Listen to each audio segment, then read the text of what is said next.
আসসালামু আলাইকুম। দেশ ও প্রবাসে যাই যেখান থেকে দেখছেন সকলকে মাহবুব ভেটেরিনারি স্টোরের পক্ষ থেকে শুভেচ্ছা এবং অভিনন্দন। আজকে যে বিষয় নিয়ে হাজির হয়েছি সেটি হচ্ছে গাভী ডেলিভারি পরবর্তীতে সঠিকভাবে দুধ দহন না করলে যে সমস্ত সমস্যার সম্মুখীন হতে হয়। চলুন তার সঠিক পরামর্শ জেনে নেওয়া যাক।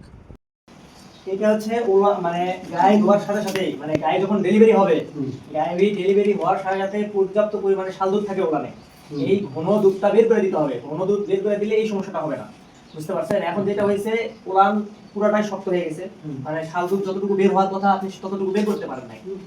কতটুকু বার হবে না কিন্তু বার হওয়ার আগে যে দিন দিন কাজে তখন এই সমস্যাগুলো হইলে আপাতত মানে কোনো ধরনের অ্যান্টিবায়োটিক দেওয়া যায় না।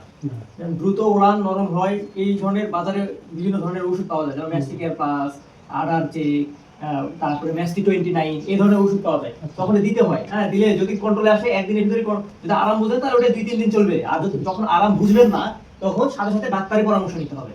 যদি ডাক্তার বলে যে হ্যাঁ অ্যান্টিবায়োটিক দিতে হবে, তখন ডাক্তারের পরামর্শ অনুযায়ী অ্যান্টিবায়োটিক দিতে পারবেন। কারণ ভেটেরিনারিয়ান ডাক্তার যেগুলো আছে তাদের পরামর্শ অনুযায়ী চিকিৎসাগুলো দিতে হয়। আর যখন বেশি দেরি করে ফেলবেন, এই যে ওলানগুলো কালো হয়ে উঠছে, এগুলো বেশি আস্তে আস্তে রক্ত চলাচল বন্ধ হয়ে যাবে, ওলান পর্যাপ্ত শক্ত হয়ে যাবে, দুধ আসা বন্ধ হয়ে যাবে, এগুলো খুব খারাপ জিনিস। আপনারা গরু ছাগল পারেন, এই জিনিসগুলো মাথায় রাখতে হবে। মেসেজ করতে হবে, মেসেজ করতে হবে, এভাবে মেসেজ করতে হবে। করে টানা যাবে না, কলে পানি দিয়া বাবা আমার কথা বুঝতে পারছেন? টানা যাবে না, টানলে এই সেলগুলো ফেটে যাবে। না, মেসেজটা এরকম এরকম এরকম চাপ দিতে হবে, চাপ দিয়ে বের করতে হবে যতটুকু বের হয়। হ্যাঁ, ঘন ঘন চাপ দিয়ে ওলান থেকে বের করে ফেলতে হবে, না হলে আপনার ওলান নষ্ট হয়ে যাবে। আর এটা যাতে ওলান নষ্ট না হয় সেই জন্য আপনাকে এই পরামর্শগুলো দিচ্ছি।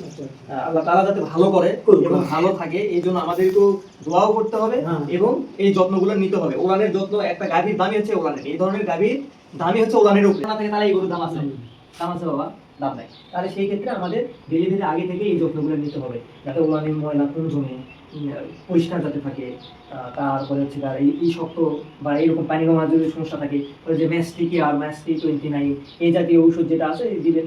যদি কাজ না হয় তাহলে ডাক্তারের, ভেটেরিনারি ডাক্তারের পরামর্শ অনুযায়ী চিকিৎসা দিলে আশা করছি আল্লাহ ভালো করবে। হ্যাঁ, এখন এগুলো ঘন ঘন ধোয়াবেন, একটু পানি দিয়ে, মোটরের পাইপ দিয়ে পানি দিয়ে সাঁতা দিবেন, পাইপ দিয়া হ্যাঁ নালো আটা ঘন্টা দিছি সাঁতা দিবেন। আল্লাহর রহমতে ভালো হয়ে যাবে।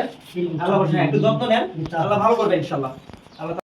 আপনাদের মাঝে এতক্ষণ পর্যন্ত যে সমস্ত পরামর্শ দেওয়া হলো একটি ডেলিভারি পরপর যে গাভীকে কিভাবে দুধ দহন করবেন এবং কিভাবে ওলানের যত্ন নেবেন, এই পরামর্শ অনুযায়ী যদি আপনি আপনার গাভীকে যত্ন নেন অবশ্যই আপনার গাভী দুধ বৃদ্ধি হবে এবং ম্যাস্টাইটিসের হাত থেকেও বেঁচে যাবে। আজ এই পর্যন্তই, আবারও দেখা হবে অন্য কোনো দিনে ভিন্ন কোনো বিষয় নিয়ে। আল্লাহ হাফেজ।